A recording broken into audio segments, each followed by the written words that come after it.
na mgbanyụ egwu a megide ihe a na-ahapụzi ihe na-akọkọ ihe ọzọ. Ndị ọdịnala ekene m unu, udo dịrị unu. Anyị eburukwe batakwa ọzọ taa. Nke taa ihe anyị chọrọ imetụ aka taa bụ ihe gbasara idozi obodo anyị, idozi ala Igbo, maka na enwere ọka nwekwara ndị na-aghọtaba ihe a na-akọ. Ọka nwere ndị na-aghọtaba ihe a na-akọ. Ndị a na-aghọtaba ihe a na-akọ, nwere ajụjụ m chọrọ ịjụ ha. One question. Enwere Igbo group everywhere in the world, everywhere in the world enwere Igbo group. Na Igbo n'onwe ya enwere more than thousands of Igbo group. Ka ihe mere ọ naghị arụ ọrụ? Kedu ihe mere ọ naghị arụ ọrụ? Ajụjụ. Kedu ihe mere every thousands of group nọ n'ala Igbo nweghị nke na work, nweghị nke na-arụ ọrụ? Why? Gịnị mere? Onye n'obodo oyibo mana local government na-arụ ọrụ. Onye na Africa nwere ike ọ ya ha ama because ọ dịghị used to development. Mana onye ọbụla n'obodo oyibo mana a local government is the government, not the federal, not the state. Ọ wee local government. Also gị nwee Igbo 1,000, 1 million of Igbo group, ọ ya ha arụ ọrụ. Also gị nwee thousands of Igbo group, it will never work. Ọ ya ha arụ. That is simple truth. It will never work. It never worked before and it will never work. Also gị nwekwe country of your own today, it can never work because government bụ occupational force. Ọ bụghị develop, ọ bụghị project manager. Government abụghị project manager. Never. Because ndị be anyị amaghị reason why Europeans ji emebe ọfụma. You don't know the secret. Our people don't know the secret why the West is doing well. I want to leak the secret for you. That is ordinary. Before Israel started, naturally for this state of Israel, before 1948, there was Mossad. Mossad before 1948, 1929, Israel reached an agreement with the British because of what? Ha nwetara a very sophisticated technology. Haresi ndị British were sign ya land of Israel. Because why? Palestinian is a Greek name. So after the war, the first one nke ndị Templars na Islam nụrụ, British gazie back je revive for Palestine as a country. So ọ bụrụ na ha were enye ndị Jew ọkwa ofu ihe ha gwa were soro mmụọ gbuo soro mmadụ jee mgbaru is all. So ha mana ọ bụghị ndị na-ete isi anị nwaanyị ahụ. That's all. So ihe na-eme anyị bụ na-agwa anyị the only way ọkpụkpọ ofu ụzọ nwepụ ụzọ ọzọ ka anyị ga-esi wee nweta ebe bụ ndị ma ihe kpọkọ onwe ha ọnụ, ndị isi kpazuru ndị isi zuru oke n'ụwa erughị 20%. I say it always. The whole world niile orughị 20%. Na Africa sef ama morukwe 5%. Ndị isi kpakọrọ ọnụ ha ebukwe ha ibu. Mana ndị Europe ghọtara ya. Enweghị ni onye American president nwere ike na-ahụ Masonic. Never. Onye ha bụ because ọ bụ na ọ bụghị ore ha. It we said oje ebe ahụ igwe eme ihe oje mee ihe ọzọ mgbe nsogbu adị everything mebisie. Ben Gurion one person, mana onweghị mgbe ihe ekwu maka Israel ekwughị Ben Gurion. Enweghị mgbe ihe ekwu maka Israel ekwughị Rothschild bụ owner of IMF. Mana enweghị mgbe ihe akọ about Israel. Ọhịa ịkpọrọ Israel niile, ịkpọrọ ndị Jew niile. So ọ bụghị iwu bụ n'ihe akpọ ndị Igbo niile. Ihe akpọ ndị Igbo niile is impossible. Onweghị ịkpọkọrọ everybody nwee nsogbu. Ihe ha stop ndị ụka deje n'ụka. You cannot stop them. Why can you stop them? Only way you can stop ụka bụ when you create a different ideology. Then this ideology created ọ na-aga ụka bidoro n'Europe. Mind you, ndị ọcha ọ na-eje ụka today? No. Ndị ọcha anaghị ejezi ụka. Why? Because enweghị a new cultural system development mere outdated that ụka. Ị na-ejezi ụka na-akpọghị onye iberibe. Yes. Mana enweghị mgbe ọ sị akwụsị ije ụka. No. You must build a system that push that nonsense away. Esikwa na ịnọ kata isi mmadụ stop going to church bla bla bla ka o just mere talk. Onye ọbụla dị more than 35 years ọ fere ahụ ichange mentality. All the very difficult to change a brain after 35 years is almost impossible. Only few can grasp it. Even our people ndị na-agbapụta n'ụlọ ụka ụjọ Jizọs ka na-atụkwa ha hapụkwa story. Most of them ụjọ Jizọs ka na-atụkwa ha ọpọ na ha ekwe na Jizọs adịghị ọzọ, mana data ụjọ ha ka jikwa ha. Ịgbanyụ ọkụ n'abalị ụjọ a na-atụ ya, kedu ihe ụjọ na-atụrụ ya? Ifugo ọ sịkwa na ya anaghịkwa ejezi ụka, mana onwe ka o si mee ihe ọsị Jizọs ọkwa isi na naghị ejezi ike ihe na-atikwere Jizọs. So ọ dị very difficult iwepụ ihe efanyere afanye. Ndị ọcha amacha ya because ha jana fa na sayensị, ha amago na everything about material science from human knowledge ka esi wee nweta. Everything about science from your body, all from your body ka esi wee nweta. Ịghọtago? So ihe a bụ normal thing ọ bụ na every occultic advanced occultic movement ọ bụ ihe na study this thing normal. They spend more time in cemetery than in hospital just to advance ka maka isi conquer your brain. Enwe ihe ọzọ ha na-eme. Conquer your brain, that's all. And once I conquer your brain, the world belongs to them. Ụwa bụrụ nke ha. Enwezi otu ọzọ. So ndị be anyị ọ bụrụ na a na-ekwu ọdịnala a na-ekwu okwu ya abụghị ka unu bịa kpọba isi a na-enyebe ndị mmụọ. No. Ọdịnala na-ekwu okwu ka anyị nwee a foundation. Let's have a foundation to build. Ebe anyị ga-ebido build wa. Jee gụọ every China ọmgwọ ha fa ha. Red and green. Google ọ ya. Red and green house. China. Google ọ ya. Ọhụ ọ bụ ihe na-arụ science and technology na China. Red and green house. Google it. All ha nwe the technological movement in China. Enweghị any advanced science nọ na ụwa mana gị nọ na-abụghị hidden knowledge. Never. Ị ga-edebesi ya n'iro ka onye ọbụla bụrụ na-akpagharị. Mpanụ. Ọ ga-abụrịrị a hidden knowledge. Ọ hidden, that's because cosmic knowledge is a hidden knowledge. Everything about this life is hidden. Nke anyị agwa gị na school nke iberibe nke ị ga-eme gị ha ama ihe because ya abụrịrị a consumer. Ke ka m mesi wee create a consumer ọ bụ na mme gị mara ihe. How can I make you a consumer?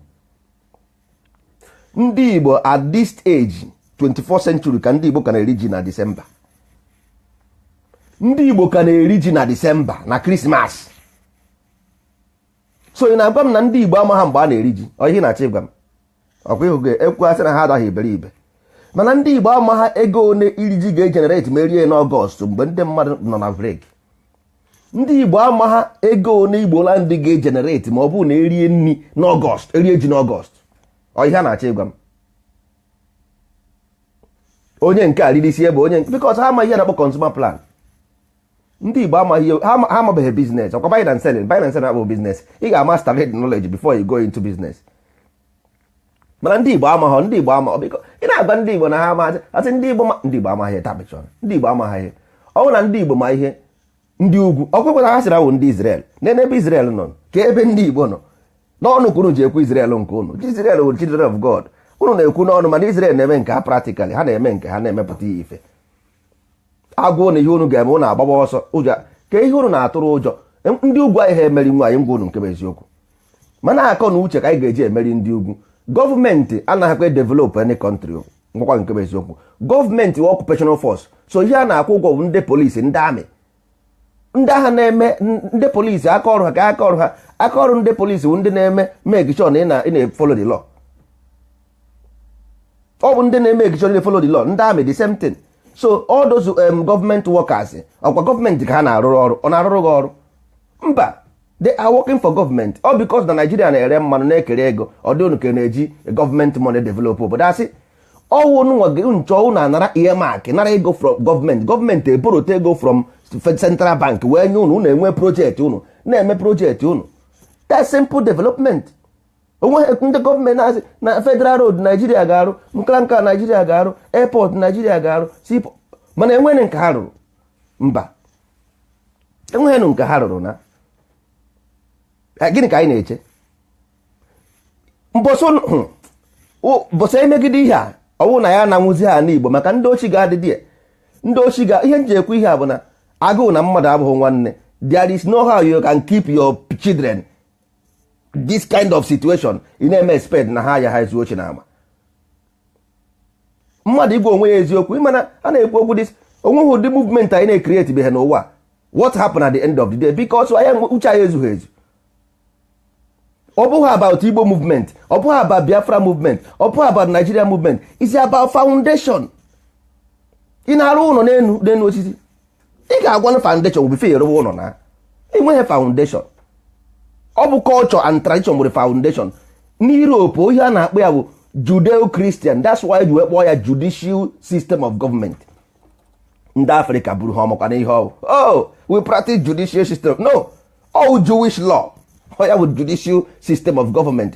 All Europe na practice, that means it's their culture. That's why Europe bụ Christian culture. Ndị Arab na practice monarchy, ọ bụ Islamic law, Sharia. Nke ndị Igbo na-eso enu eru aka na eru aka, ụzọ enwe akwụ ọsọ enwe akwụ. Ekwuo ka afa ndụ ọhịa, onye akwụrụsi ebe onye ekwurusi ebe, ị na-agwa mmadụ ụsọ common sense. Ndị Igbo anaghị ekwe, mana oru echi anyị na-ata dị ahụfụ.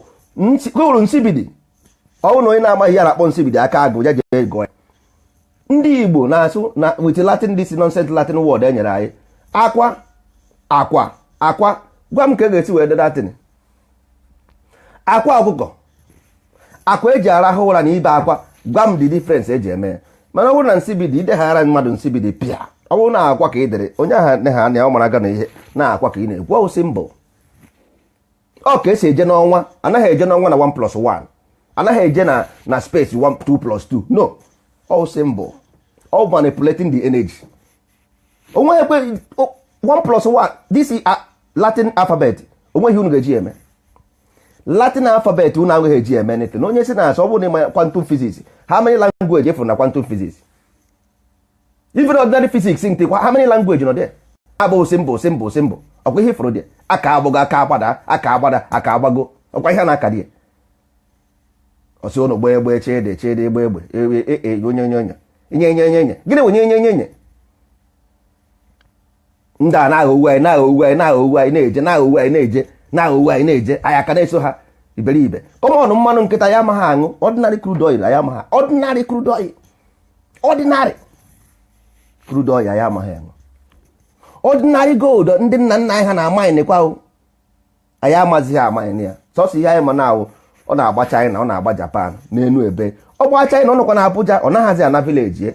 How many kilometers from Abuja to village? Ọ naghị ana, maka gịnị? Ọ rụtara m obere ụlọ, na-agba obere moto, ọ dị ka ọ kpata ndị ego, that's all. Ogbuizie na Abuja igwe ilo. Before mara ihe na-eme na ọrụ obi na Abuja, ọrụ obi na Abuja. Ọ makwa ihe we obi o, maka ọ mara ihe we obi, ọ ya ha arụ ya na Abuja. Ọ ma ihe we obi, ọ gaghị arụ ya na Abuja. Onwe onye si unu eje n'ụka, I never say so. Amụọ ya ha gwa mmadụ eje n'ụka, mana anaghị agwa ochi ntị na agha esu. Ndị nọ Europe ma ihe m na-akọ. Iche ije ụka ije, ma nwanne iji chọọ ọrụ bata ahụ etirie gị, ọwụhụ mmadụ ya agwa gị ama n'ụzọ. Ọwụhụ mmadụ ya agwa gị na ya ha amanwe ụzọ maka ijere ọrụ abalị. Ijere ọrụ abalị pụta nwanne ahụ etipịa gị. Ndị nọ nkịtị, ị na-ayọ Chukwu ka o nyere gị aka. Onye nwa bụ meka ị nọ nkịtị na onye nwere ihe ọ na-emefu na Chukwu agọzi gị already. Chukwu agọzigo gị, if you are blessed, then you are blessed. Chukwu agọzie gị. Onye nkịtị na-achọ ka agọzie ya. Mgbe Jizọs, ndị according to Bible, Jizọs pụtara n'ezi ozi ọma.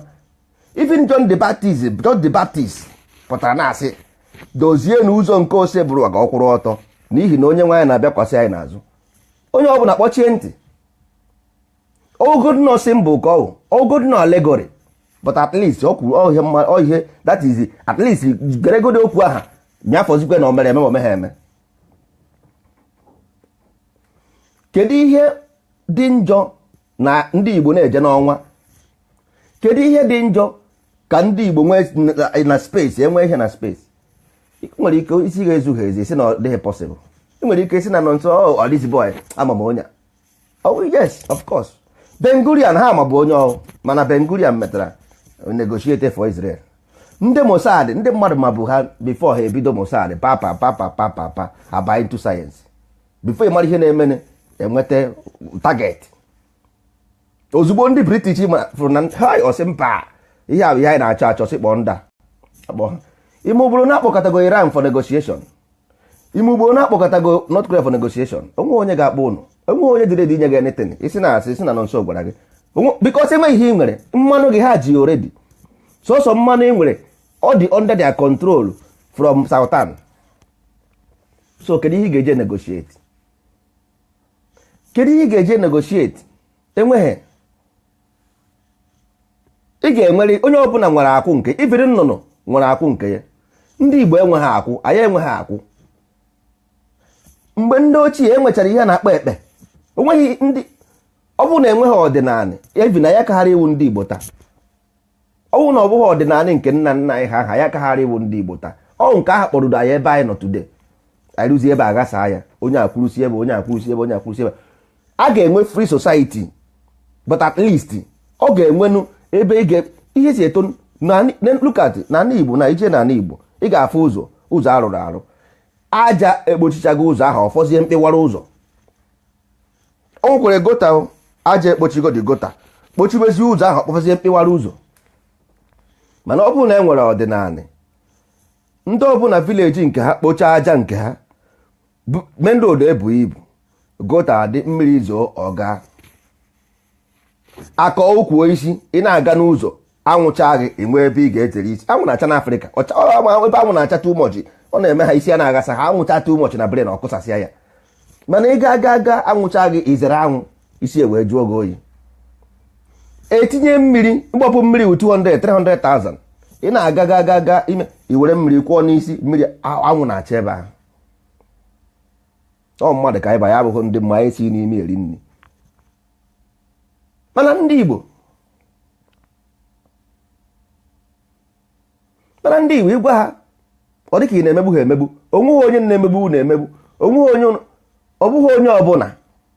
onye ọbụla. Mana ihe a na-ekwu bụ, kedu ndị obi kara chọrọ ịpụta na ka anyị kọọ mamịrị ọnụ ka ọ gbaa ụfụfụ. Only few in every country n'ụwa niile. Ọkwa George Washington ka unu na-anụ keme ka ndị ọzọ na why o ji ewu George Washington. Ọsọsọ George Washington bụ onye Amerịka. Ị na-akọwara m na Williams the Conqueror si from Normandy, France wee jee conquer British. Ọsọsọ wee jee ebe ahụ. Mana onye nwa nwere the idea eji wee jee wee nweta dị obodo. Lugard ọsọsọ ọwụdị Lugard bụ onye nwetara Nigeria. Goldie was the main man. Goldie was the main man, the founder of Loyal Niger Company, the one Niger Company. Ya bụ the main person founded Nigeria, ọ bụghị Lugard. You got to go. So nke ndị be anyị bụ ị na-agba ha ọsọ isi n'ọhịa. Isi onye isi na-esi onye isi anaghị edu onye isi. Ọ bụghị because na ọ na-ekwu okwu ama na ọ na-ekwu okwu. No, akọ na uche ndị Igbo akarịgo ihe ha na-ezuzugharị. Ha pụta ndị okwu nwa ngwọrọ ndị ugwu, ngwọrọ ngwọrọ maka ha bụ egbe. Ịma ha nọ because na ndị ugwu bụ egbe ka ha ji emeri gị, and ha ga-emerikwa gị ma echi, maka enwere ihe ha ji aka ndị ọcha chọrọ. Ịgụ akwụkwọ, onweghị onye ugwu ya bakwụsị gị ịgụ akwụkwọ. Ọ from ịgụ akwụkwọ ka ị ga-esi enweta ihe ị ga-eji wee nọdụ gị, ịpịa ya o jee na Abuja na-anyụ ọ na-esi. A na-ajụ kedu ebe ihe a, o nwere ike ịnọ n'ọkụ igwe, ịnọ n'ọkụ igwe ijide Asorok ghasaa ya. Even plane binie na Asorok metuo ya. Plane binie imetuo ya, nọdị na ọkụ igwe metuo ya, na-agụta ya n'akwụkwọ. Onye ọbụla gụrụ akwụkwọ ma ihe m na-akọ. O nwere ihe ndị Israel nwere na-akpọ lesa bụ edisi transparent light a na-eji eme ndị na-arụ ọrụ bekee. Nwere ike ndị Afrịka anyị ha amaghị lesa, sọm ya amakwa. Ọ bụrụ lesa disk o, lesa nwere ihe na-akpọ lesa, anaghị afụ ya anya. All light ka ọ bụ a na-eji ayọ na-eme ya. Kịta na ndị Israel nwere ya, many of ndị ọcha nwere ya. Ụgbọelu na-aga n'elu, ị nwere ike ịnọ ebe a, no sound, pịọ ụgbọelu ada, pịọ ụgbọelu ada, ọkụ ndị light ụgbọelu ada. Ụgbọelu ahụ ji na kọmputa na-ebu ya. Kọmputa na-egbu ụgbọelu, so ịmụta kọmputa ọfụma ị nwere ike ibute ụgbọelu. Mana ha nwechara sekuriti eji wee defend ihe ha. Mana ọkwa mmadụ gwọrọ, mmadụ ga-agwagharị. A sị na dibịa gwọrọ ọzọ gburu dibịa. Ọsụsọ ofu ụzọ ka esi eje and ofu ka esi echiga azụ. Ọ dị ka metro bụ ije ịnyacha ichigata bịa baịkwa ụzọ nka. Ya mere ndị ọcha achọghọ ka ụnụ mara akwụkwọ, maka ha mana ụnụ mara ha n'akwụkwọ, their leadership end. Ụnụ mara ha n'akwụkwọ, leadership ndị ọcha end ya. Maka once ị mara ha na ị marago na-eje. Moto bụ the same moto, ihe na-modernize ka a na-eme ya. moto niile ifuru modernize because ijide ha na ji ka ijide ego ya ka iji wee rụọ fan ochie ị ga-eji rụọ fan ọfụ. Ihe nidiri modernize ọrụzie modern agbawa modern. Science will discovery because all ihe dị bụ adị because the universe Chukwu eke eke ka ọ dị. Ihe need is we discover use discover use mana ọ dị ha niile dị everything dị adị. Ndị ọcha ihe ha ma as I say always symbolic science, that is physics because physics mean physical. Ihe dị physical ọ bụghị invisible, ọ bụ metaphysics. Only onye ojii ma about metaphysics, onye ọcha amaghị ya, I can prove it. So ndị Igbo ihe mere anyị anaghị emebe ọfụma ọ bụghị maka gọọmenti nọ maka na anyị anaghị ekweghị na ekwe n'ute ekpere. Ana m enyekwa na example Israel na-atụkwa ya aka. Before Israel evotu ha 1948, Israel enwetago 1929 ka ha negotiate state of Israel 29 with technology ha nwetara n'onwe ha. Ọwụ na ndị ọdịnala nweta a powerful technology nwere ike imenwu Nigeria echie in one day. Kedu ndị ga-akwụsị nwaanyị? Anyị chie ha warden ha jụ anyị eme ya anyị ajọs nye ha anyị atụ ha azụ ha afụ ya ome ha n'anya. Ọ nweghị onye ga-ama onye ọ bụ. Ihe ga-asị kedu ndị na-eke ihe gịnị mere ihe a asị ọ bụ na enye ha ndị a ha nwere ha onwe ha na ihe dị otu a ga-emekwe. Ọkwa North Korea na-agba ihe a na-agba ha ji emetụrụ ha aka ka ji Amerịka egwu. Ọ dị ụgbọ niile anọ na mmiri na Amerịka Iran ọkwa ha na-awa nkịrịnka anya jee metụ ha aka. Onye ugwu nwa ngwọrọ ịma enwe ihe ọ dị mma ndị onwe ihe ọ chọrọ ịdị mma. Saudi Arabia na-ere mmanụ ha yesi ka na-ere n'ụwa ha na-arụ toothpick were ahụrụ mara ụtọ nsị jee were ahụrụ ebe ọ bụ na Saudi Arabia bụ dị mejọ ụtọsọ ebe ma n'ụwa.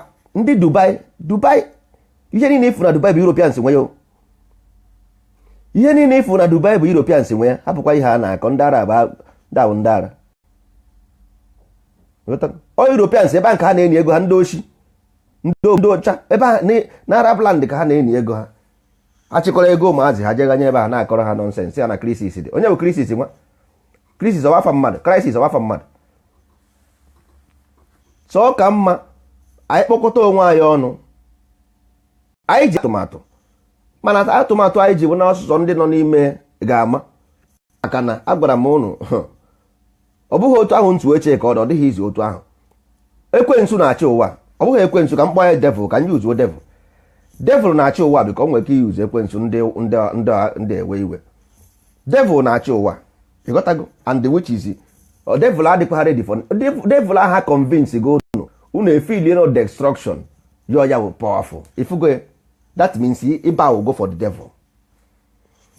Ụmụ nna anyị Chineke kechara ha nne ha mụọ ha baa ha ngozi onye Chukwu gọziri agọzi ọsịọ blessing o wepụ ngozi tie blessing jee Google dictionary gị etymology of blessing ọ gwa gị na blessing will blood sacrifice. O nweghị ihe blessing nwere to do with ngozi. Asụsụ blessing ngozi different thing mana agwara unu no because ị naghị na-eje na etinye ego n'ime akwụkwọ ndị afọ ọcha ị naghị eje die and ije iguru emi ịma na enwere nke na opi enwere opi ewi ịma mgbe anyị na-egwu ọnụ ewu enwere ewu nwe ọpị ya echeri ya na ọpị esi ebe afọba ya ọkụ mpụta ha na-egbu ya. Oyibo nwere ọpị, oyibo niile nwere ọpị. Isi na asị gaa na Google now Google one thing ị ga-afụ different meaning of one language different 5 6 maka ọ nwere ọpị. Enwere nke wụ the main one unless me ma the etymology the source because every English language ọ ga-asara gị Old German must go to Old German look for the meaning of that thing for ya. Spirit ndị ọcha si spirit mmiri ka ekwe ya afọ ka uche ha ndị gị na ha ndị ahụ ndị na-efe ha si spirit wụ mmiri because spirit will carry you to Old German. You guys na Old German icheki ya ọsịgo mmiri rubbish. Anything ọ bụla ị ga na Latin or refer to Greek because mana nke nwe ya ha afọ ya ị ga-asị na English English name blessing go blessing ngozi onye gwa gị na blessing ngozi ọ sị God bless you God ọ na-bless gị bụrụgo dictionary na-eme nwere ihe gbasara highest ọ sị gị worship God worship you ihe na-asị onye God worship you or God bless sacrifice you or blood sacrifice you o nweghị meaning ị na-asị mmadụ God bless you it has no meaning mana isi mmadụ Chukwu gọzie ya yes o nwere meaning because ngozi na blessing abụghị ofu ọ ka nkụ ihe niile aka nkụ mana ị ga-amanwu ihe a ma ọ bụrụ na ị mara nsibidi maka nsibidi na-enye gị ọ ga-agwa gị asụsụ gwa gị symbol gwa gị ihe o mean through the symbol then you see it mana ị gwa ya with this Latin alphabet ọ sị gị akwa na akwa ọ sị gị egbe na egbe gịnị bụ egbe na egbe gịnị bụ egbe na egbe so o nweghịzi ihe ọzọ nwere ike ịkpọ ya nnọọ bụrụzie egbe na egbe ụzọ na-ama ha akpọ ogene ya na egbe anya n'ọdụ ọ egbe ka ị na-ekwu ka egbe ọkwa ihe ji akpọ ya egbe maka na ọ dị ya dị ka ọdụ egbe ọkwa ya ọgwụna onwe ha afa maka na ọ nwere ọdụ egbe onye ka eji akpọ egbe nke nwere maka pistol kwan ayasị ọka med ụlọ onwe ha mana nsibidi ọ nwere afa na nsibidi ọ nwere afa ndị ọcha wepụrụ nsibidi simple just mee gị ka o mee unu taatị ka eme unu nwa onye nkịtị ọgwụna because onye ọcha like onye ọbụla na control ka ị nwee access to any other thing na-abụghị information o nyere gị ọ naghị ndị ọcha ndị ahụ ndị mmụọ ka ha bụ obi adịghị ha mma ndị ọcha nnebụ ya ọmaghị onye ọ bụ ndị Igbo na-ekwu na ha fụ onwe ha n'anya onye ọcha amaghị onye nebụ ya bụ ọcha ọ dị ime onye ọsef onye ọcha achọghị ime onye bụ nebụ ya mịafọ ozikwe even isi ya ka ịchụọ onye rebụ ya n'ọrụ ka nyanwa nọdị ọsị gị chụọ ha niile isi ya ka iwepụ 1 naira na ego ya ka ndị ọrụ ahụ nọdị dị ọsị gị mba hapụrụ ya 1 naira ya chụọ ha niile onye ọbụla ma onye ọcha ga-agbara ma osiarị ndị Igbo asị ha afụ onwe ọ bụrụ na afụ onwe n'anya 3,000 years of western domination western disease na your brain 3,000 years of western disease in your brain omega accumulate so ọ bụghị na efu onwe gị n'anya ya game ka a na-eplay ya just playing game with you ọ dịka ọ bụrụ na ọ sịghị gị na ọ ree ụmụnne ya na slavery Irish slavery nọkwa dị go and read Irish ndị ọcha lekwere slave na ndị ọcha nsogbu adịghị Arab slavery nọkwa dị ndị Hausa lekwere ndị Hausa na Arab slavery nsogbu adịghị ndị Igbo mba nọ ndị Igbo mba nọ nsọ ndị Igbo le slavery ndị ọcha nwekwere nga a na-akpọ nwekwe ihe mmadụ mere na Amerịka atụọ ya nga 100 years ọ dịkwa ha guilty after everything achụpụ ya ndị polisi pụta n'ụzọ agbagbusie ndị ojii nwekwe ihe ha mere mana ndị Igbo asị hey why ọ ga-eji wee gbuo ejima mana Amerịka nwekwa ya omentọ ọ na-egbukwe na Iraq ọ na-egbu na Syria na-egbu na Libya mana ọ ya omentọ Trump is my mentor yes ọ ya omentọ mana ọ ka na-egwu ka ọ ga-esi wee jekwa ọgụ na je gbarie Iran mgbe aha Bush na-agbali Iraq sọma na-esi yes na-aṅụrị calm down mgbe aha na-asị chemical ali ka ọ gịnị ndị a na-egbu ụmụ mmadụ na-find joy ka esi egbu ụmụ mmadụ ọnwụ ndị a bụ ndị unu na-efe ka Chukwu mana agwa unu na ihe unu na-eme adịghị mma unu eche na a na-emegbu unu emegbu ọ ama ha ihe ọ bụ unu ma ihe unu ga-ama na Amerịka bịara n'ụwa ọ bụ ihe ọjọọ ka ha bụ bịa ihe ọjọọ maka mgbe ndị Amerịka na-ebidobeghị Amerịka as a country ụwa ka beta tutu a mgbe ndị Europe na-ata ofu Africa na-eri that means ofu must die for ofu to live that's why Africa ji wee die ya Europe rise and if Africa rise Europe will fall and the high head ọ dịghị ọrụ easy like that to fall because mana ndị adịghị ọ dị ka nwa amụrụ go with golden spoon ọ dịghị ọrụ easy ndị Europe anyị herikọta n'elu ribe naanị ha ya fight with their last blood are you ready? Are you ready? Iche na ọgụ na ndị Hausa na ndị Yoruba mba nwanne jee mara ha many ship of mmanụ na-ebupụ everyday free of charge sọsọ na-enyere Hausa control, jee mara mmanụ one a na-ebu dị free of charge before ekwuwegodi ihe ị na-ekwu, because you may understand, you don't understand. That's why kedu ka a ga-esi wee na-agba ụnụ ihe a na-agba ụnụ ka sadin enweghị onye kwuru okwu, epụta ọsị ndị amnesty asị, ndị amnesty asị, ha na-akọgheri. Ọ dị ka na ntị ochiri ha. Nwaanyị nọ na village na-enweghị redio, onweghị TV, ọ mara a na-egbu ụmụaka na street, ọ na-agbazi m na UN amaghọ ihe na-achọ ịgwa m. Ọ dị ka ọwụ na ebe ọ na ha were ọgwụ malaria ṅụọ na malaria na-emeghị, were ọgwụ malaria ṅụọ na malaria ji, ọ bụrụ na ịma ha na UN bakịrị those things a na-eme dị ya. Kedu right onye ugwu nwere iji bịa gbuo mmadụ n'ala Igbo? Ọ sị ya yi uniform onye nyere gị? Onye nyere gị uniform? Anyị o nyere gị uniform? Anyị gwara gị. Ọ because ụnụ ha ngiri n'elu, inyere ya opportunity, ihe ya opportunity ka o wee gbuo gị. Ọ ha ngizie na under UN as a country na-anyụ gị anya maka ọma highest ịgbakarị ọsọ ịgba na UN Igbo eje ọwụ n'abalị ha aṅụọ kafe, ụtụtụ ha Ban Ki-moon ugboro ole ka o kwugoro okwu maka Biafra? Ugboro ole?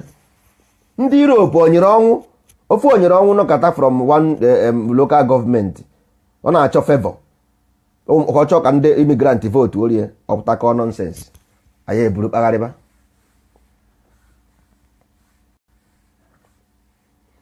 Mberike ọmasị egwuregwu si ọkwa nkọrọ gị buru mkpagharịba, ọkwa nkọrọ gị buru mkpagharịba, ma akọrọ ọnụ gị ga-ebu m eje, ị ga-abado m n'obi mara ihe m bụ n'obi, kwa nkọrọ gị buru mkpagharịba. Ọ bụ ndị ọdịnala, ma akọghọrọ gị ya ha ama. Sọsọ onye ga-ama ihe anyị bụ n'obi bụ onye ọdịnala, and ọ ga-ata ire n'eze na ọ bụ na okwukwa ịkpụba. Ọkụ m ha na ịkpụba, ma mụrụ ịkpụba ka abụghị movement of bla bla bla, mba. Onwe ihe a na-akpọ enyekere egbede, ma mụ ya onye wa amaala, enyekere egbede ihe ndị ọdịnala ga-eme. Ndị ọdịnala abịa ha ka na mba. Anyị chọrọ ka anyị mara ihe ibe anyị ma. Kedu ka ndị ọcha ga-esi wee na-arụ bọọsụ, na-arụ moto? Chọsị ihe anyị dị mma ya bụ bọọres. Ụmụ nke China anya ọtị na-arụ moto, arụ ihe niile, anyị na bọọres. Ndị ojii na-anwụ na mmiri o. Ụmụaka amụrụ n'obodo oyibo, ọ na-eme ịgba TV otu ewepụta ebe ndị ojii na-ata afọ ọjọọ, esi ya mpa ka ebe bụ ihe a, ihe ha agwa ya na Afrịka, ịgwa ha na ịgwa ya ka ije Afrịka ịchọsị mba. Ọ necha ihe ha anya n'onwe ya anya ọsị, nwaanyị ndị a jikọrọ dịka m mbanụ, keka ndị mbanụ ụdị ihe anyị keka mba adịghị m otu ahụ. Ịghọtago? So ihere anaghị eme. Ọ bụrụ na ihere na-eme anyị agaghị ewerezi pleasure buru ụzọ, anyị were pleasure buru ụzọ, were afterlife buru ụzọ. Ebe a anyị ebudogodo ebe a, mgbe anyị nwụzie na Chukwu ekpebe, onye ọbụla nwụrụ na-agba mbọ ka mmadụ ibe ya dị mma, Chukwu ya anabata ya n'eluigwe, ma o jere ụka ma o jeghị ụka. Mana onye ọbụla gbara aka wee jesi ndị amị, ndị na-ete isi anị, ha gbagbuo ya, o ruo ebe a Chukwu ama ya ezigbo aka ntị. Chukwu ama ya ezigbo aka ntị si ya, kedu ọ na-eme ha na onye a na-ete isi anị na akwụkwọ anị ya gwara ya gbuo gị na ị na-eje ụka, ọ na-eme ha? So i nyere ya opportunity ka o wee gbuo gị, o gbuo gị, ị bịa hie ka ị chọ ka mme ọ maa gị ezigbo aka ntị sị gị ngwa ihe ejechi ya kwa zụta ụwa again, iruo n'ụwa mmegharịa. Mana adị m surprise na disi ndị a pụtara ebe a, instead of ha emegharị, ha esorokwa ofu ụzọ aha gburu ha mbụ jekwe nke a oruzie ebe a Chukwu eke ya agbụ, hapụzie gị dị ọya ha akpọchịatazi gị maka ọ ma na enweghịzi uru ịbara ebe a. Ọ kpoje gị ọkụ mmụọ straight, okpoje gị ọkụ mmụọ ozugbo. Gịnị na-atụ gị egwu? mmadụ anaghị amacha ihe amacha, mana nke ị na-amaghị eju ese akọwara gị. Kedu ihe dị njọ na anyị si ka anyị rụọ ihe na-eje n'ọnwa? Kedu ihe dị njọ na anyị si ka anyị rụọ ọkụ na-enwu na be anyị? Kedu ihe dị njọ na anyị si ka ụzọ anyị moto na-aga ya? Kedu ihe dị njọ anyị si ka anyị kọọ ukwu isi na be anyị? Kedu ihe dị njọ anyị si ka anyị kpochaa obodo anyị? Kedu ihe dị njọ na anyị si ka anyị were bricks na-arụ ụlọ na blọkụ simenti dị contaminated? Kedu ihe dị njọ na anyị si na anyị agaghị use selin na gbamgbam ka anyị na-eyuzo another thing na-abụghị ihe dị contaminated, dị toxic? Ọ bụ ihe ọ dị njọ? Kedu ihe dị njọ n'ime ya? Ọ maka m apụta ha na-atị unu Biafra Biafra tụwarụ m ego onye unu chọrọ? Mba, anaghị m eme otu a. Ndị ọdịnala anaghị eme ya. Ndị ọdịnala anaghị eme ya maka na anyị megha anya alụkwụsị egbu anyị. Anyị megha anya arụkwụsị egbu anyị maka anyị nweta gosi na obi ndị Igbo dị n'ọdịnala, na anyị ga-ewepụtakwa ihe ahụ ndị ụka ji dos wee kpechie. Anyị ga-afụchapụta ya. Ka ezikwe n'uru ọ bara m na m mejezi bịazie emebezi ihe ọzọ? Mbanụ. Ma Biafra ma Nigeria ọwụ na ọdịnala ya dịkwa ha, enweghị ebe ị ga-eji gasị na if you get Biafra, nke a bụ just you are just brainwash. It's your Biafra will give you because you are brainwash. Biafra ọ ga-esi n'elu wee nye unu plane? Biafra ọ ga-eme automatic plane? Ọ ga-arụ automatic road? Ọ majik ka ọ ya eme? Ọ mmadụ ga-arụ ya? Ihe nke ihe na-akọzi ọ bụ na mmadụ gara ya, that's all. Why na ya arụbaghị ya? Biafra bụ enem, ọ bụghị magician. Biafra abụghị magician. N'oge eme Biafra bịa ha na ozugbo ozugbo all of a sudden ịpụta ha na bụnụ main road a na-acha na everywhere, ọkụ a na-enwe ụzọ adị. Onye gwara gị? Who told you? A na-akpụ isi, a na-akpụ afụ ọnụ, a na-eme maka Biafra. Ịgbara aka n'azụ a ndị ji ya na-akọnye. Ijiri ọka medi jekwuru ndị ugwu, ha agwọ gị ịba. Ihe mere nsisi na-emekwu na-ege. Ijiri ọka medi nwa jekwuru ndị ugwu, ha ịma na British na ebe ahụ agwọ gị ezigbote ịba. Ndị ọcha ndị Amerịka nwere drone nke ọ na-eme na ọ nọ na ya dị ọpụọ ọrụ mmadụ anọkwaghị ya ọpụọ ọrụ. Ndị Igbo nwere ndị nwere ezigbo ego, nwere oyi company. Kedu ego ole? Innocent na-arụkwa ka ha na-akpọ ya ọkwa na-arụ Amoduka. Ọkwa this man si na Innocent rụrụ ya Amoduka nke onye mba mmiri ya, ka onye mba mmiri ya nke half caste ya, ọkara mmadụ. Ọ sị na Innocent rụrụ ya Amoduka. Ama m na ndị China na Innocent na-arụ, of course, yes. So Innocent enweghị secret, onweghị secret nọ dị. O ego ka ọ na-emeke, he's making money because ọ ndị China na-arụ most things ọ na-arụ dị. Kedu ihe bụ ndị ọdịnala made their own research with insipid? Because 1+1 bụ ofu ihe n'ụwa niile. Ụwa niile 1+1 everywhere. Ọ maka akpọrọ element n'onu English, n'onu Greek. Nsogbu adịghị. Ka anyị kpọzie ya akịrịgbada n'Igbo. Ọ na ofu ihe ahụ, the same source. All the same source. So ọ bụghị uru na ya akpọ ya element. Ha na-akpọ ya atom. Ka anyị kpọzie ya Adam. Ka anyị kpọzie ya ụsụ. Ka anyị kpọzie n'obodo anyị ofu atom aha ka ọ ka ya abụkwa. Ọ bụrụ na ọ na-eme fanụ gbaa 202,000 kilometers, fanụ kwuo 2,000 km per hour, obunye helikọpta, o ji ebunye ebe niile. Ọ bụ so na ọwụ ndị Amerịka jide remote obunye, no, onye Igbo jidekwa remote ahụ ka ya ebunikwe. So ihe nnachi ịkọwa na abụ na ọ bụ na ndị Amerịka mere anyị ga-eme nwunye. You need the information. Ndị Igbo nọ na Amerịka nọ na NASA bụ aja, mana ọ bụ ihe a na-ekwu n'okwu. Ihe a bụ ihe nzuzo. Ibe ọ bụla imere ihe a echi na be ụnụ, ndị ugwu mara ha bịa, ha anaghị enye gị. Anyị enye gị two option. Anyị ga-enye gị ego ka ị mere anyị ya, ọ ị gaghị eme ya ebe a. That's all. onye ka anyị ji wee si nke nzuzo ọ sị asị gị onye ụlọ si bidoro ịrụ moto ha jee nye nọsị na ego ihe arụrị moto ahụ na ndị Naijiria ma ị chọrọ ma ị chọghọ ịghọtago onye ka anyị ji ekwu otu a ọwụ na ọdịnanị awụghụ ndị ọdịnanị na ha bụ ndị Igbo Union enwe ihe ha ga-eme bikos ndị a bịara ebe ịta ọjị na ịta azụ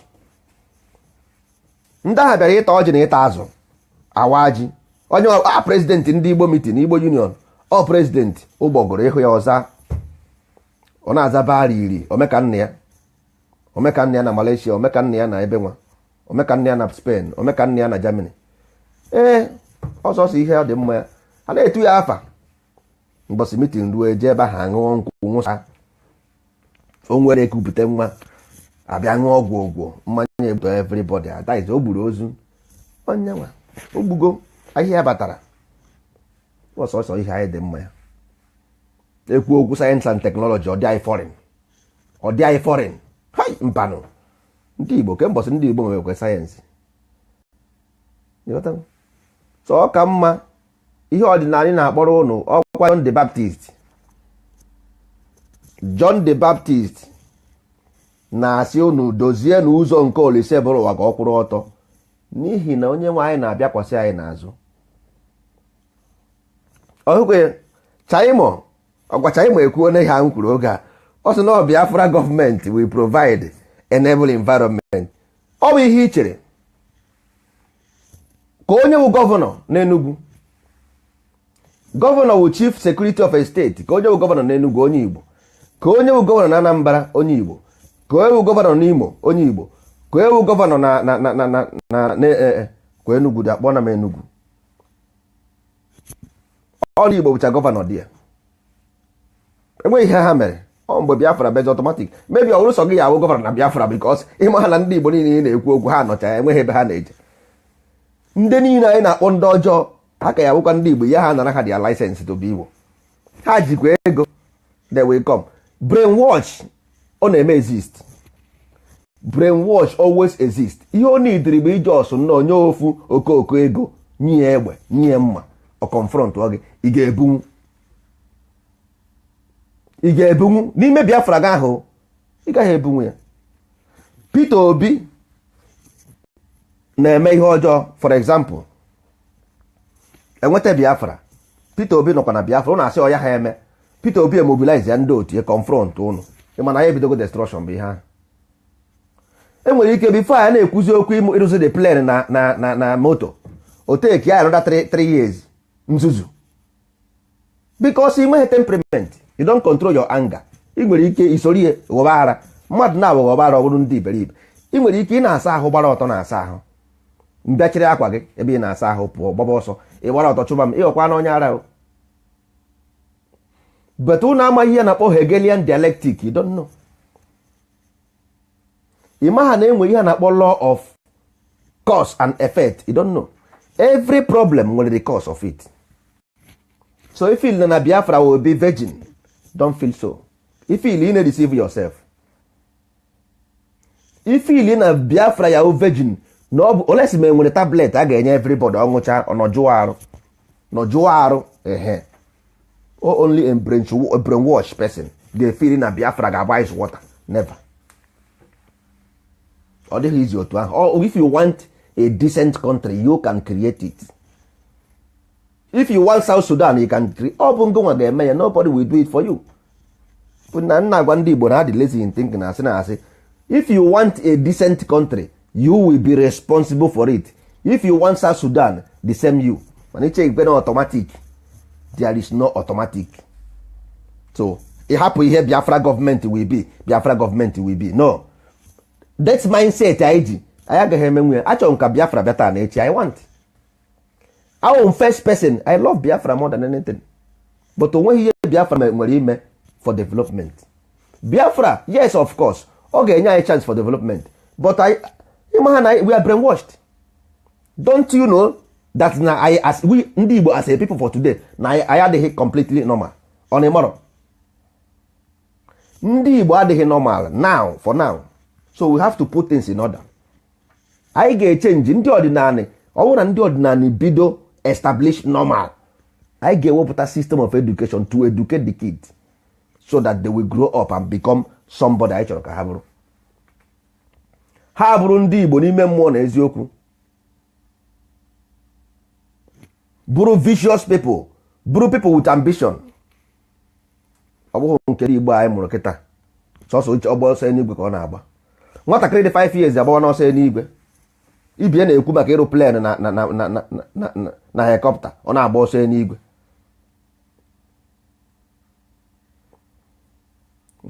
So unu ewe n'iwe, anyị chọrọ Biafra bịa taa na echi, mana marakwa amara na ihe anyị na-ekwu ọdịnala ọ dị iche, maka ọdịnala bụ for development or for community service.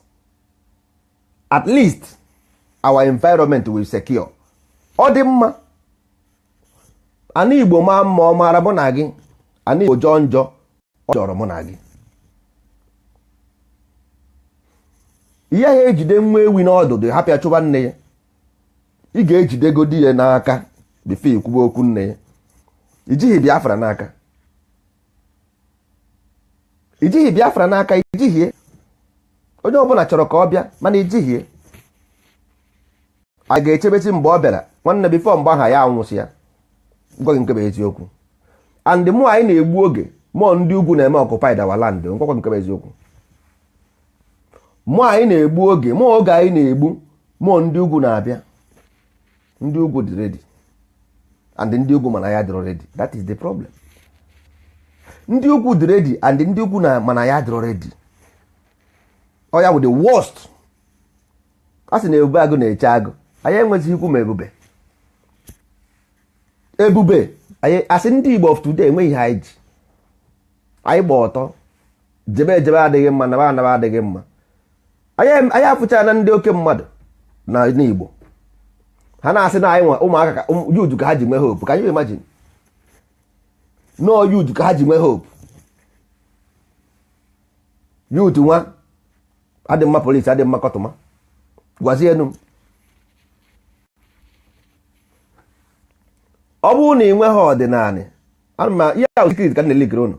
Ọ bụrụ na ị nweghị ọdịnala, any politician ọ bụla ị nwetara dị ọsụkwa nwanne gị, at least ọ 40% guarantee. 40% guarantee. Ọ bụghị pass mark. Ọ bụghị pass mark. 40% ahụ pass mark. Mana ọ bụrụ na ọdịnala nọ, onweghị onye ọbụla nwere ike ịba dị ya. Ọ bụrụ na ọ ga-atụrụ ọdịnala ya hafụ ebe ahụ anya, o nweghị ike ịga ya. Osi ụzọ nke ọzọ bịa ihe ọ fụrụ ya were. Ọsọsọ ndị kwere ihe otu kwuru ga-abụ onye isi ala. Andọ ihe na-emere Europe ga na na-emekwa na America. Na America mana China ọkwa na ikweghị n'ihe otu kwuru napaghachi onye ọbụla chikwa ebe azụzụ pụọ. Mana kịta ha na-anyị gba ọtọ, onye ọbụla nwere ike isi ebe o si pụta. Onye amụrụ na Jos ma ọ n'ugwu Hausa echi ọhụrụ gọvanọ n'ala Igbo. Ọ maka enweghị ọdịnala. Enweghị ọdịnala. China, Green House and Red House, ha gwara Rochas Foundation mgbe ewepụtara this depopulation tactics as na ya depopulate ụwa. Ị mana this a Green House and Red House dere Rochas letter. Si ya na ọnwa adatị na nwa na China na ụmụ ha ma ebe obi, mara ebe ụmụ ya na-agụ akwụkwọ, ha awa ya agba. Ịghọtago? So onye ọbụla na-eche mmadụ abụghị onye ezi. Onye nche abụghị onye ezi. Ihe a bụ inu ka m tụrụ. Onye nche abụghị onye ezi. Enwere okpe onye nche ọ na-eche nche, ọ bụghị onye ezi. Ihe m na-ekwu ndị mufti anaghị eyi uniform. Mufti polisi anaghị eyi uniform. Ọ ihe m na-ekwu maka nwere ike ndị a na-atụrọ ha inu ha anaghị aghọta inu atụ. Na ndị Igbo enweghị ndị nche. Ndị Igbo enweghị ndị nche. Ndị nche abụghị ndị nche. Ndị nche na-ekwu bụ ọdịnala. Ọdịnala, the foundation, ihe ọbụla mere na ọha nwa. Ndị ọdịnala inwe ihe ha na-ahụ eme. Ha ga-enwe otu ihe niile, ha ga-enwe ndị amị, ha ga-enwe ndị eke. Ha anaghị eyi uniform. Ị gaghị ama na ha bụ eke, mana ruo mgbe ihe eji ama dike. Ịfụ ha. ha weta sayensị, ndị nwere ego a finance ya, ihe a ga-eweta plan. Ndị nwere ego nọ n'ọdịnala a finance ya dị plan before ị mara ihe na-eme Igbo before ị mara ihe na-eme n'Igbo achịba ịchịkwa na ịnọkọta nnọọ one day nwekwe ihe esi n'elu adakwa unu na-achọ nke ndị ọcha everything already made. Ndị ọcha bịa mee investment, enweghị ihe ndị ọcha na-abịa. Ndị ọcha afụkwa ha Afrịka n'anya. Plan ha na-eme bụ unu ga-esi ada, ka unu ga-esi ata ọfụ. Ọkwa ihe their plan 24 hours. Ama m ndị ha bụ anọ m with them. Atụmatụ niile ha na-atụrụ ka a ga-esi wee ji unu n'ọrụ.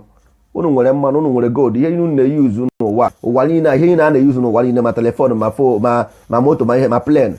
Ọ na Afrịka esi eweta. Afrịka dịzie mma, kedu ebe ha ga-esi eweta?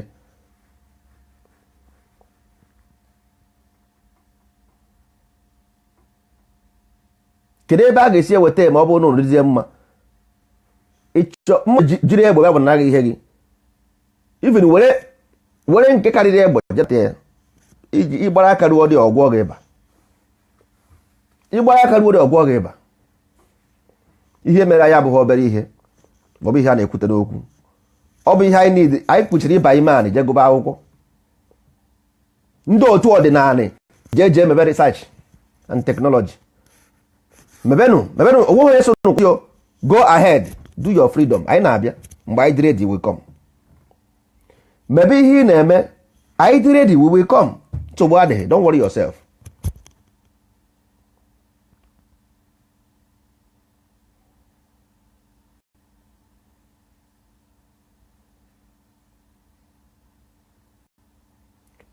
My brother, onweghị onye kwuru about governor will do it for you. O nwere ike ịghọta ịnọghọ ọtụrụ bata.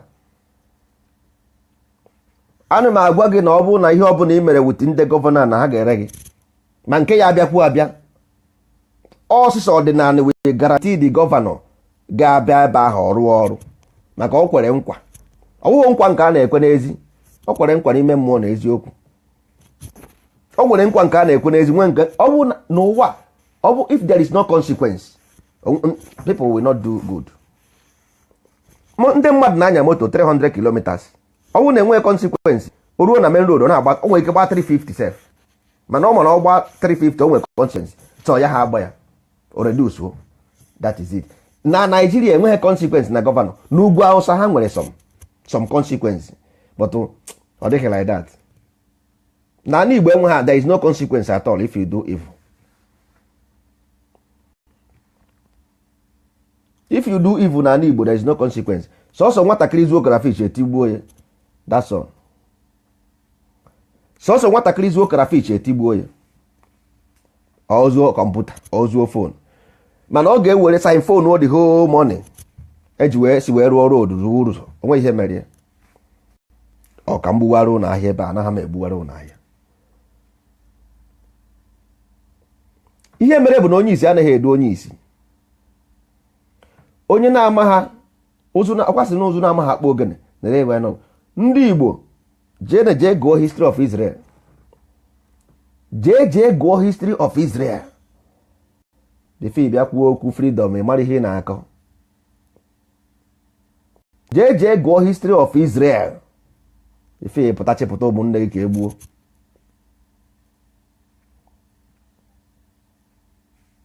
Ọ Israel bidoro suicide bomb n'ụwa. Jee jụọ ese, ọ ha ma bidoro ya.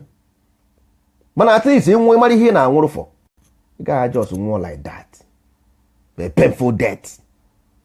A painful death. Just like that. O make sense. Mụ agaghị emenwu DSF. Sometimes akwa na-agụ mma nna afọ ihe a na-eme ndị be anyị. Nsị kedu ihe a ga-eji, kedu ihe eji wee correct this kind of nonsense, useless, stupid mentality.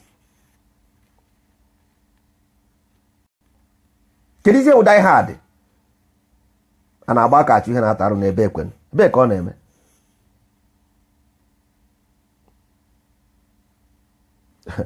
Ọ sị nwanne, kedu ihe ị na-akọ?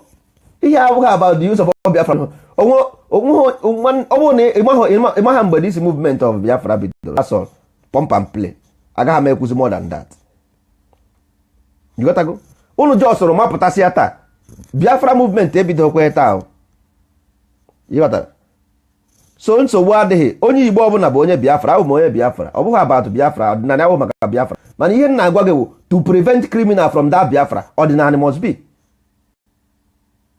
Achọghị m ka awụsa unu n'iro, a ga-awụsa unu n'iro.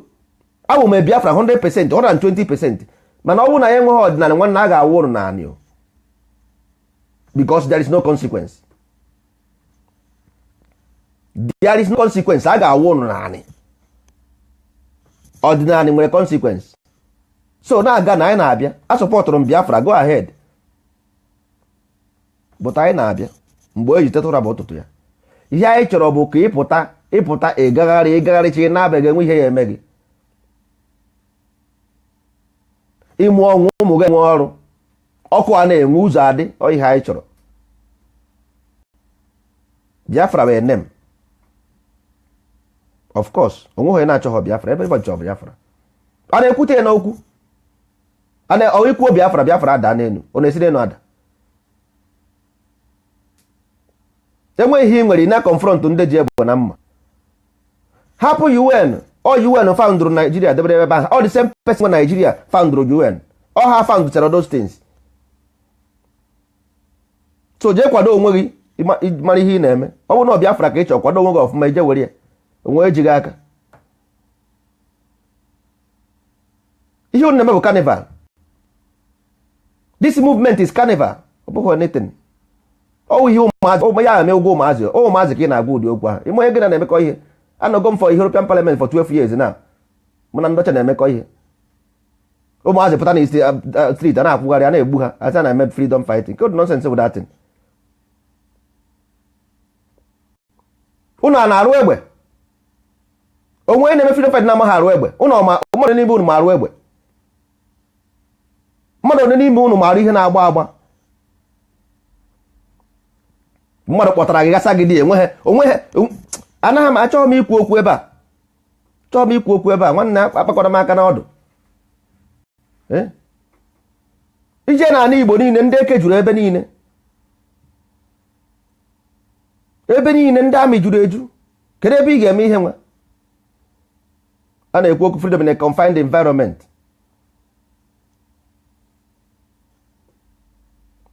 Since m pụtara emebere ihe a, anụbeghịkwa na ejere kutuo ofu ụlọ mkpọrọ. Achọghị m ị na-ekwu okwu, achọghị, agwara m na ya ha meti ọnụ ebe ahụ. Ihe m na-ekwu maka ọdịnala. Ọdịnala ga-ete care of ihe niile na nsogbu adịghị. Mgbe o ruo onwe mgbe ọ ga-eme oruzie, mgbe ahụ ozi mmadụ ya ekwu ma chọrọ Biafra ma chọọ Biafra. A sị na ahịa dị mma na-ere onwe ya. Ahịa dị mma na-ere onwe ya. Anaghị ekwute n'okwu, so agaghị m akpọ ụnụ so pụtaba onwe onye so m. Ihe m chọrọ ndị ọdịnala ndị isi kpakọrọ ọnụ, atụwa alụ, anyụkọ mamịrị na ọgbọ ụfụfụ. Ọ bụ ihe m chọrọ. Ọ bụghị abatụ ma chọrọ Biafra ma chọọ Biafra. Ya bụ okwu n'ọjọọ so okwu na-ebute okwu. Ịghọtago? Because ya sị that boy chọrọ Biafra, ya just competition. Ndị ọdịnala abụghị competition ka anyị na-eme. Anyị sọpọtụrụ onye ọbụla. Anyị abụghị nta agbụghị achụpụ agadi. Onye ọbụla na-eme ihe ọbụla dị mma ga-abara ndị Igbo uru n'ụwa. Go ahead, we support you. But ihe na-adịghị m obi mma bụ na ọ bụrụ na ị sị na ị chọrọ ime ihe mee ya, ọ bụghị ikwucha anyị nwanne. Ọgụbe nwoke anụghị na ọ bụrụ onye ụjọ. Ekwu emeba afa mmadụ, ọ bụghị ekwu emeghị, ọ bụghị afa mmadụ. Ndị mmadụ ọ bụghị ekwu emeghị.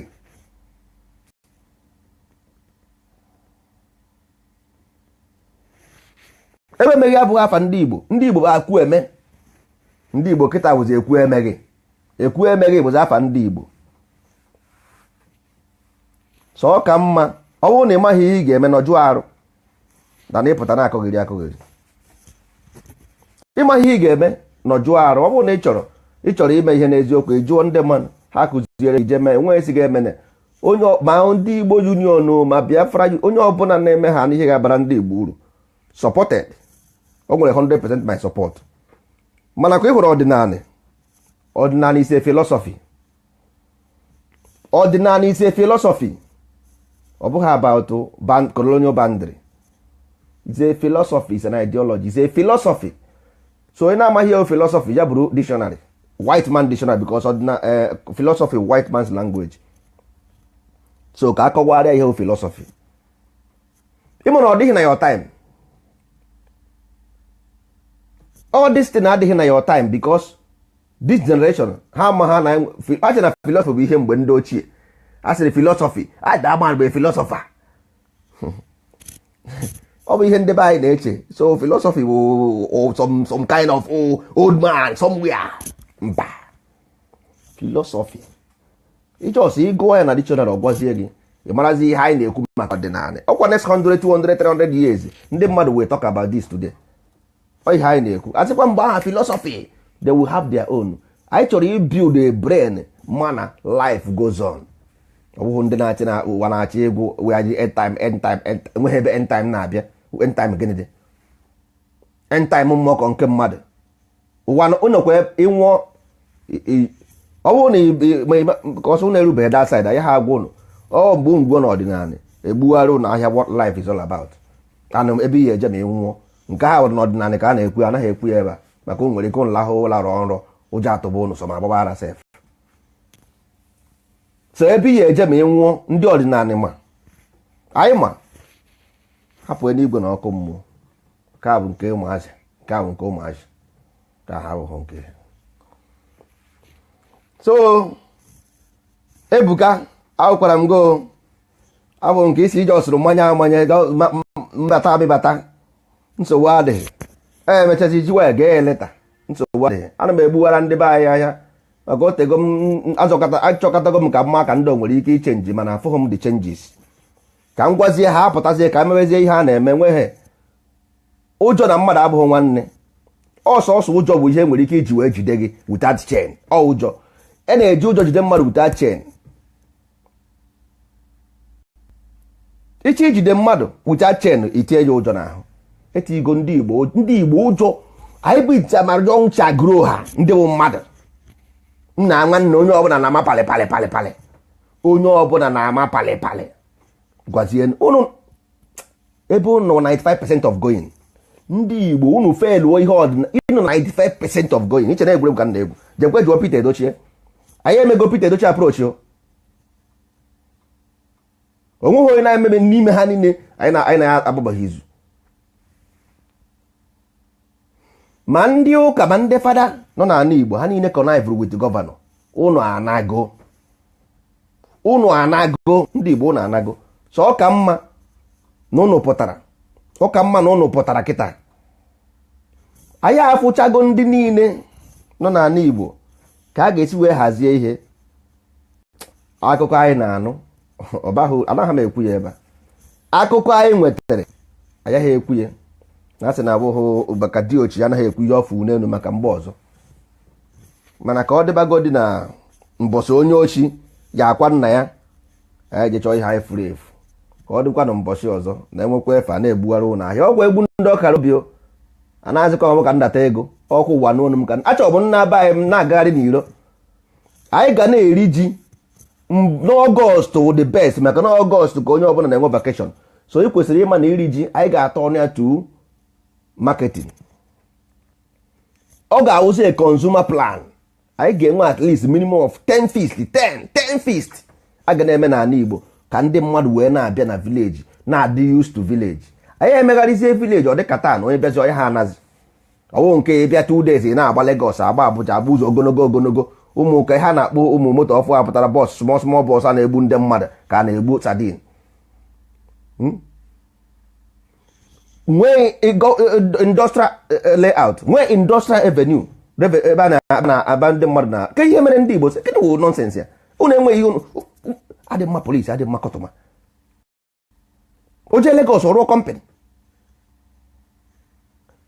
ọrụ a na Igbo gị na-eme ọsọ ụzọ adịghị iwu na korota mebi ụzọ ọfụma brọsh ya brọsh ya korota ndị awụrụ awụ ebe ka ọ dị aja eruchiche nie pụchapụ aja maka ụlọ enweghị there is nothing like ọdịnala ọ dịghị community service adịghị n'ala Igbo onweghị ebe ọ dị onye buru moto ise sọsọ ya ọ paakị ya na kọmpand ụzọ nkwụghị ụzọ o si anakpụbe ya ọkụ anakwaghị enwu everywhere akwụ itiri dịka uchichi sisi kwuo chiejie n'ala Igbo ebe anwụ na-acha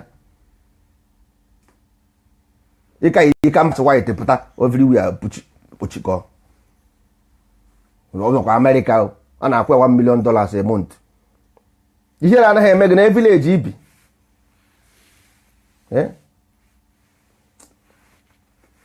nwanne onye chọrọ ịba ọdịnala ya dere m inbox. Facebook ahụkwa mmadụ nwe ya, ọkwa ndị Juu nwe ya, ọkwa kwụcha ihe a na-ekwu na ijeme ihe ndị Juu abịa even echi mbechi ịbata ihe ala ha sị ha maghị ha abatazi akọtụọ destin. Onye chọọ ọdịnala onye mere m inbox agwa ihe otu riri, agwa okwere na ihe otu kwuru, nsogbu adịghị.